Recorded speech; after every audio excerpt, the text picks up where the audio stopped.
Basic സയൻസിലെ 4th ചാപ്റ്ററാണ് ജീവനുള്ള വിത്തുകൾ. ഇതിൽ ആദ്യം തന്നെ ഒരു കഥയാണ്, പിങ്ങിൻ്റെ കഥ. ജീവനുള്ള വിത്തുകളെ മുളയ്ക്കുകയുള്ളൂ അല്ലേ? ചെറിയ വിത്തിനുള്ളിലെ ജീവൻ വളർന്നല്ലേ വൻമരങ്ങൾ വരെ ഉണ്ടാകുന്നത്. നിങ്ങളുടെ പ്രദേശത്ത് ലഭ്യമായ പലതരം വിത്തുകൾ ശേഖരിക്കാൻ എന്നാണ് പറയുന്നത്. വിത്തുകൾ മുളപ്പിച്ചു നോക്കാം. വിത്ത് മുളയ്ക്കാൻ ഏതെല്ലാം ഘടകങ്ങളാണ് ആവശ്യമുള്ളത്? വെള്ളം വേണം, അനുയോജ്യമായ താപനില വേണം. നിങ്ങളുടെ ഊഹം ശരിയാണോ എന്ന് എങ്ങനെ കണ്ടെത്തും? ഇത് കണ്ടെത്താൻ ഒരു പരീക്ഷണം ചെയ്തു നോക്കൂ. ഒരു ഗ്ലാസ്സിൽ അല്പം നനഞ്ഞ മണ്ണെടുത്ത് ഏതാനും പയർ വിത്തുകൾ അതിലിടുക. പ്രകാശം ലഭിക്കുന്ന സ്ഥലത്ത് വയ്ക്കുക. നനവ് നിലനിർത്താൻ ആവശ്യമായ തോതിൽ വെള്ളം നൽകണം. എല്ലാ ദിവസവും നിരീക്ഷിക്കുക. ഇവിടെ ഏതെല്ലാം ഘടകങ്ങളാണ് വിത്തിന് ലഭിച്ചത്? മണ്ണ്, ജലം, വായു, സൂര്യപ്രകാശം. വിത്ത് മുളയ്ക്കാൻ ഈ ഘടകങ്ങളെല്ലാം ആവശ്യമുണ്ടോ? എങ്ങനെ കണ്ടെത്തും? ഓരോന്നായി പരിശോധിക്കാം. വിത്ത് മുളയ്ക്കാൻ മണ്ണ് ആവശ്യമുണ്ടോ എന്ന് എങ്ങനെ കണ്ടെത്തും? മണ്ണിലല്ലാതെ വച്ച വിത്ത് മുളയ്ക്കുമോ എന്ന് പരിശോധിച്ചാൽ പോരെ. ഒരു ചില്ലു ഗ്ലാസ്സിൽ നനഞ്ഞ പഞ്ഞിയെടുത്ത് അതിനുള്ളിൽ വെള്ളം വെച്ച് നോക്കൂ. ഏതെല്ലാം ഘടകങ്ങളാണ് വിത്തിന് ലഭിച്ചത്? ലഭിക്കുന്ന ഘടകം ഏതൊക്കെയാണ്? ജലം, വായു, സൂര്യപ്രകാശം. ലഭിക്കാത്ത ഘടകം ഏതൊക്കെയാണ്? മണ്ണ്, സൂര്യപ്രകാശം. അതൊക്കെ. വിത്ത് മുളയ്ക്കാൻ ജലം ആവശ്യമുണ്ടോ? വിത്ത് മുളയ്ക്കാൻ ജലം ആവശ്യമാണ്. എന്നാൽ മണ്ണ്, സൂര്യപ്രകാശം എന്നീ ഘടകങ്ങൾ ആവശ്യമില്ല. മണ്ണും സൂര്യപ്രകാശവും ആവശ്യമില്ല. ജലത്തിനു പുറമെ വായു, അനുയോജ്യമായ താപനില എന്നിവയും വിത്ത് മുളയ്ക്കാൻ ആവശ്യമാണ്. വ്യത്യസ്ത വിത്തുകൾ മുളയ്ക്കാനെടുക്കുന്ന സമയവും അനുയോജ്യമായ താപനിലയും വ്യത്യസ്തമാണ്. വിത്തിനുള്ളിൽ ജീവൻ. ബീജമൂലം, ബീജപത്രം, ബീജശീർഷം.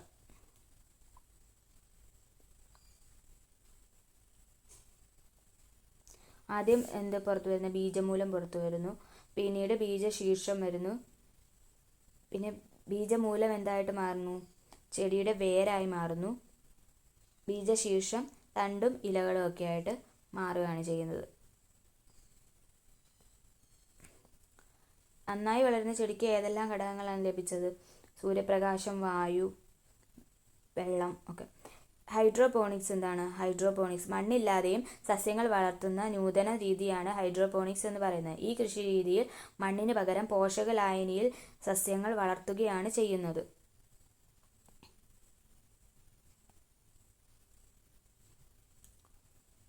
ചെടികൾ ആഹാരം നിർമ്മിക്കുന്നത് ഇലകളിലൂടെയാണല്ലോ. വിത്ത് മുളച്ച് ഇലയുണ്ടാകുന്നത് വരെ ചെടിക്കുള്ള ആഹാരം ലഭിക്കുന്നത് ബീജപത്രത്തിൽ നിന്നാണ്. വിത്ത് മുളച്ച് ഇലയുണ്ടാകുന്നത് വരെ ചെടിക്ക് ആവശ്യമായ ആഹാരം ലഭിക്കുന്നത്. പയർ വിത്തിന് എത്ര ബീജപത്രമാണ് ഉള്ളത്? 2. ചോളത്തിന്റെ ബീജപത്രം നോക്കൂ. പയർ വിത്തിലേതുപോലെ 2 ബീജപത്രങ്ങൾ ചോളത്തിന് കാണുന്നുണ്ടോ? ചോളത്തിൽ ഒരു ബീജപത്രം മാത്രമാണുള്ളത്. ബീജപത്രത്തോട് ചേർന്ന് കാണുന്ന ഭാഗമാണ് ബീജാനം. ബീജപത്രത്തോട് ചേർന്ന് കാണപ്പെടുന്ന ഭാഗമാണ് ബീജാനം എന്ന് പറയുന്നത്. എൻഡോസ്പേം. ഒരു ബീജപത്രം മാത്രമുള്ള സസ്യങ്ങളിൽ വിത്ത് മുളച്ച് ഇലയുണ്ടാകുന്നത് വരെ ചെടിക്ക് ഉള്ള ആഹാരം ലഭിക്കുന്നത് ബീജാനത്തിൽ നിന്നാണ്. ഒരു ബീജപത്രം മാത്രമുള്ള സസ്യങ്ങൾക്ക് വിത്ത് മുളച്ച് ഇലയുണ്ടാകുന്നത് വരെ ചെടികൾക്ക് വേണ്ട ആഹാരം ലഭിക്കുന്നത് ബീജാന്നത്തിൽ നിന്നാണ്.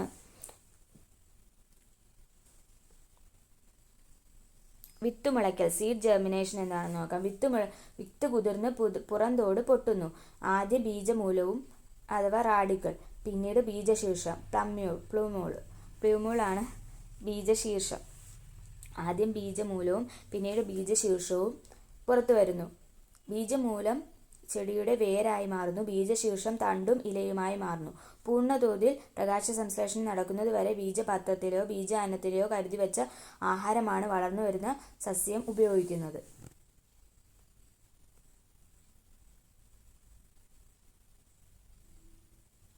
വിത്തിൽ നിന്നല്ലാതെയും. എല്ലാ സസ്യങ്ങളും വിത്തുകളിൽ നിന്നാണോ നടാൻ ഉപയോഗിക്കുന്നത്? നടിൽ വസ്തുവായിട്ട് ഉപയോഗിക്കുന്നത് എല്ലാ സസ്യങ്ങളുടെയും വിത്ത് മാത്രമാണോ?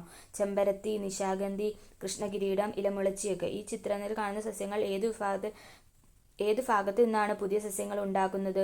ജൈവവൈവിധ്യ ഉദ്യാനം സന്ദർശിച്ച് വിവരങ്ങൾ ശേഖരിക്കൂ. വിത്ത് നിന്നല്ലാതെ ജൈവവൈവിധ്യ ഉദ്യാനത്തിൽ സസ്യങ്ങൾ വളർത്തി നോക്കി നിഗമനം രേഖപ്പെടുത്തൂ. വിത്തുകൾ പലയിടങ്ങളിലേക്ക്. ഞാവൽ മരവും പക്ഷിയും തമ്മിലുള്ള സംഭാഷണം ശ്രദ്ധിക്കൂ. ഞാവൽ: നീ എന്തിനാണ് എൻ്റെ പഴം തിന്നുന്നത്? പക്ഷി: നിന്റെ പഴം തിന്ന് വിശപ്പടക്കുക മാത്രമല്ല ഞാൻ ചെയ്യുന്നത്, വിത്ത് പല സ്ഥലങ്ങളിലും എത്തിക്കുന്നുമുണ്ട്. ഞാവൽ: നീ ഇല്ലെങ്കിലും എൻ്റെ വിത്ത് താഴെ വീണ് മുളയ്ക്കില്ലേ? പക്ഷി: എത്രയും അധികം വിത്തുകൾ നിന്റെ ചുവട്ടിൽ വളരാൻ വേണ്ട സ്ഥലമുണ്ടോ? ഇതുപോലെ സസ്യത്തിൻ്റെ വിത്തുകൾ പല സ്ഥലങ്ങളിൽ എത്തിക്കുന്ന ഏതെല്ലാം ജീവികളുണ്ട്? അണ്ണാൻ, പക്ഷികൾ, മൃഗങ്ങൾ, അതൊക്കെ. വിത്ത് പല സ്ഥലങ്ങളിൽ എത്തിക്കുന്നതിന് മനുഷ്യരുടെ പങ്ക് എന്താണ്? ജീവികൾ മാത്രമാണോ വിത്ത് വിതരണം നടത്തുന്നത്? സസ്യത്തിൽ നിന്നും പല സ്ഥലങ്ങളിലേക്ക് വിത്തുകൾ എത്തിപ്പെടുന്നതാണ് വിത്ത് വിതരണം എന്ന് പറയുന്നത്. മാതൃസസ്യങ്ങളിൽ നിന്നും പല സ്ഥലത്തേക്ക് വിത്തുകൾ എത്തിച്ചേരുന്നതിനെയാണ് വിത്ത് വിതരണം എന്ന് പറയുന്നത്. വിത്ത് വിതരണം എന്തിന്? ഒരു സസ്യത്തിൻ്റെ വിത്തുകളെല്ലാം അതിൻ്റെ ചുവട്ടിൽ തന്നെ വീണ് മുളയ്ക്കുകയാണെങ്കിൽ അവയ്ക്കെല്ലാം വളരാൻ ആവശ്യമായ മണ്ണ്, വെള്ളം, സൂര്യപ്രകാശം, ധാതു ലവണങ്ങൾ എന്നിവ ലഭിക്കില്ല. അതിനാൽ വിത്തുകൾ പല സ്ഥലങ്ങളിലേക്ക് വിതരണം ചെയ്യപ്പെടേണ്ടതുണ്ട്. വിവിധ സസ്യങ്ങൾ ഒരു പ്രദേശത്ത് കാണപ്പെടുന്നതും ഒരു സസ്യം വിവിധ പ്രദേശങ്ങളിൽ കാണപ്പെടുന്നതും ഇതുമൂലമാണ്. വിത്ത് വിതരണത്തിലുള്ള അനുകൂലനങ്ങൾ. വെള്ളത്തിലൂടെ ഒഴുകിപ്പോകുന്നതിന് തേങ്ങയ്ക്കുള്ള അനുകൂലനങ്ങൾ എന്തെല്ലാമാണ്? കുറച്ച് ദിവസങ്ങൾ വെള്ളത്തിൽ കിടന്നാലും ചീഞ്ഞു പോകില്ല. തൊണ്ടിൽ വായു നിറഞ്ഞു നിൽക്കുന്നതുകൊണ്ട് വെള്ളത്തിൽ പൊങ്ങിക്കിടക്കും. അപ്പൂപ്പൻ താടി കാറ്റിൽ പറക്കാൻ കാരണം എന്താണ്? ജന്തുക്കളും പക്ഷികളും ആഹാരമാക്കുന്ന ഏതൊക്കെ ഫലങ്ങളാണ് നിങ്ങൾക്ക് ചുറ്റുമുള്ളത്? ഈ ഫലങ്ങൾ പക്ഷികളെ ആകർഷിക്കുന്നതിന് എന്തെല്ലാം കാരണങ്ങളുണ്ട്? മാംസളമായ ഭാഗങ്ങൾ, നിറം, മണം ഒക്കെ വരും. ഭക്ഷ്യയോഗ്യമല്ലാത്ത ചില ഫലങ്ങൾക്ക് മറ്റു വസ്തുക്കളിൽ പറ്റിപ്പിടിക്കാൻ സഹായിക്കുന്ന ഭാഗങ്ങളുണ്ടെന്ന് നിങ്ങൾ ശ്രദ്ധിച്ചിട്ടില്ലേ? കടലാടി, അസ്ത്രപ്പുല്ല്. ഈ അനുകൂലനങ്ങൾ വിത്ത് വിതരണത്തിന് സഹായകമാകുന്നത് എങ്ങനെയാണ്? പാകമാകുമ്പോൾ പൊട്ടിത്തെറിച്ച് വിത്ത് വിതരണം ചെയ്യുന്നത് ഏതെല്ലാം സസ്യങ്ങൾ നിങ്ങൾക്കറിയാം? വെണ്ടയുണ്ട്, റബ്ബറുണ്ട്, കാശിത്തുമ്പ ഒക്കെ ഇതിന് എക്സാമ്പിളാണ്. നിങ്ങളുടെ ചുറ്റുപാട് നിരീക്ഷിച്ച് വിവിധ സസ്യങ്ങളുടെ വിത്ത് വിതരണ രീതി കണ്ടെത്തൂ. കാറ്റിലൂടെ എന്തൊക്കെ? അപ്പൂപ്പൻ താടി, മഹാഗണി ഒക്കെ കാറ്റിലൂടെ വരും. പിന്നെ വെണ്ടയൊക്കെ പൊട്ടിത്തെറിച്ചുണ്ടാകുന്ന വെണ്ട, കാശിത്തുമ്പ, റബ്ബർ, അമരപ്പയർ ഒക്കെ പൊട്ടിത്തെറിയിലൂടെയാണ്. അടുത്തത് വെള്ളത്തിൽ കൂടെ എന്തൊക്കെയാണ്? തെങ്ങ്, ഒതളങ്ങ, കണ്ടൽ വൃക്ഷങ്ങളൊക്കെ. അടുത്തത് മൃഗങ്ങളിലൂടെ പേര, പ്ലാവ്, മാങ്ങ, മാവ് ഒക്കെ. വിത്തുകൾ ഭക്ഷണത്തിനല്ലാതെ മറ്റെന്തെല്ലാം ഉപയോഗിക്കാം? വിത്തുകൾ ഉപയോഗിച്ചുള്ള എന്തെല്ലാം കരകൗശലങ്ങൾ നിങ്ങൾക്കറിയാം? ഇലകളിലെ വൈവിധ്യം. പച്ചപ്പുള്ള ഭാഗങ്ങൾ നഷ്ടപ്പെട്ട ഈ ഇലകളിൽ അവശേഷിക്കുന്നത് എന്താണ്? ഇലയിലേക്ക് ജലം എത്തിക്കുന്നതും ഇലയിൽ നിന്ന് ആഹാരം കൊണ്ടുപോകുന്നതും ഈ ഭാഗങ്ങൾ വഴിയാണ്. ഇവയാണ് ഇലകളിലെ സിരകൾ എന്ന് പറയുന്നത്. ഇലകളിലേക്ക് ജലം എത്തിക്കുന്നതും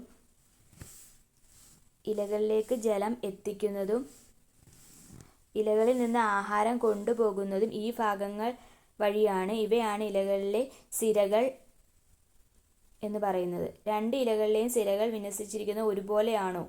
ആദ്യത്തെ ചിത്രത്തിൽ ഇലയുടെ മധ്യഭാഗത്ത് ഇലഞ്ഞെട്ടിൽ നിന്ന് അഗ്രഭാഗം വരെ നീണ്ടുപോകുന്ന പ്രധാന സിര നോക്കൂ.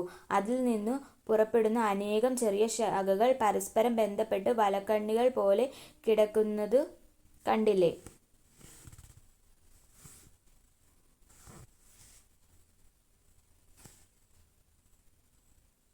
ഇതാണ് ജാലിക സിരാവിന്യാസം. റെറ്റിക്കുലേറ്റ് വെനേഷ്യൻ എന്ന് പറയുന്നത്. രണ്ടാമത്തെ ചിത്രത്തിൽ ഇലയിലെ സിരകൾ എല്ലാം പരസ്പരം കൂട്ടിമുട്ടാതെ ഇലയുടെ ഞെട്ടിൽ നിന്ന് തുടങ്ങി സമാന്തരമായി അഗ്രഭാഗത്ത് എത്തി യോജിക്കുന്നത് കണ്ടില്ലേ? ഇതാണ് സമാന്തര ശിരാവിന്യാസം എന്ന് പറയുന്നത്. സമാന്തര ശിരാവിന്യാസം എന്താണ്? ഇലകളിലെ സിരകൾ എല്ലാം പരസ്പരം കൂട്ടിമുട്ടാതെ ഇലയുടെ ഞെട്ടിൽ നിന്ന് തുടങ്ങി സമാന്തരമായി അഗ്രഭാഗത്ത് എത്തി യോജിക്കുന്നതാണ് സമാന്തര ശിരാവിന്യാസം അഥവാ പാരലൽ വെനേഷൻ എന്ന് പറയുന്നത്. അടുത്ത ജാലികാ ശിരാവിന്യാസം എന്താണ്?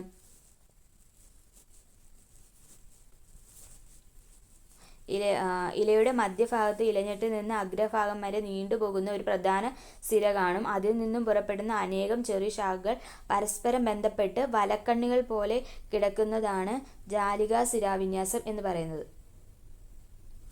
മാവ്, പ്ലാവ്, പേരയൊക്കെ ജാലികാ ശിരാവിന്യാസത്തിന് ഉദാഹരണമാണ്. പിന്നെ സമാന്തര ശിരാവിന്യാസത്തിന് ഉദാഹരണം വാഴ, നെല്ല്, പലതരം പുല്ലുകളൊക്കെ, മുള, അതൊക്കെ സമാന്തര ശിരാവിന്യാസത്തിന് എക്സാമ്പിളാണ്.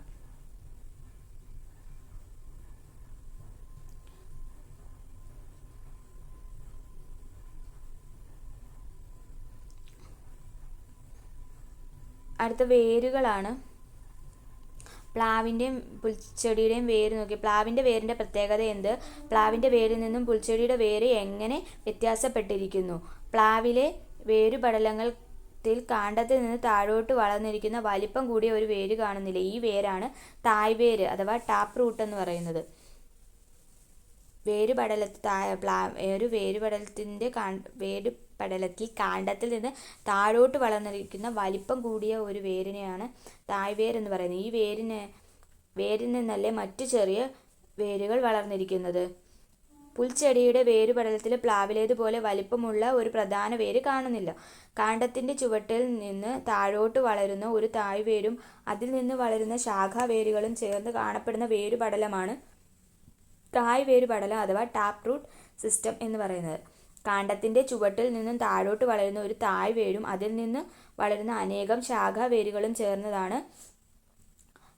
ചേർന്ന ഒരു വേരുപടലത്തിൽ പറയുന്ന പേരാണ് തായ്വേരു പടലം അഥവാ ടാപ്പ് റൂട്ട് സിസ്റ്റം എന്ന് പറയുന്നത്. മാവ്, പ്ലാവ് തുടങ്ങിയവയിൽ തായ്വേരുപടലം കാണാം. കാണ്ഡത്തിന്റെ ചുവട്ടിൽ നിന്നും വളരുന്ന നാരുകൾ പോലെയുള്ള ധാരാളം വേരുകൾ ചേരുന്ന വേരുപടലമാണ് നാരുവേരുപടലം അഥവാ ഫൈബ്രസ് റൂട്ട് സിസ്റ്റം. പുൽവർഗത്തിൽപ്പെട്ട സസ്യങ്ങളിൽ നാരുവേരുപടലമാണ് ഉള്ളത്.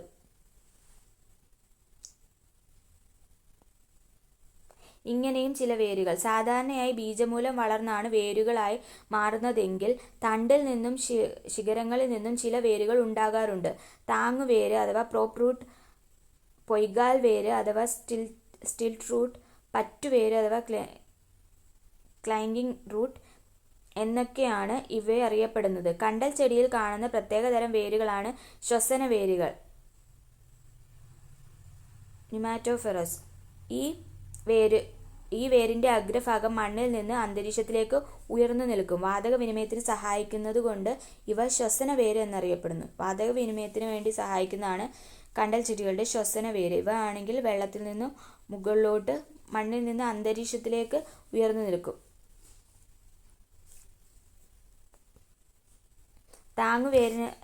താങ്ങുവേര്, പൊയ്കാൽ വേര്, പറ്റുവേര് ശ്വസന വേരുകളുടെ പിക്ചറാണ് കൊടുക്കുന്നത്.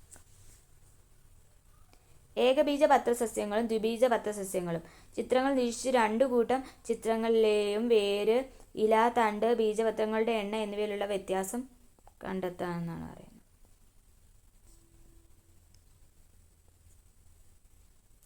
നാരുവേരുപടലം, ശിഖരങ്ങളില്ലാത്ത തണ്ട്, സമാന്തര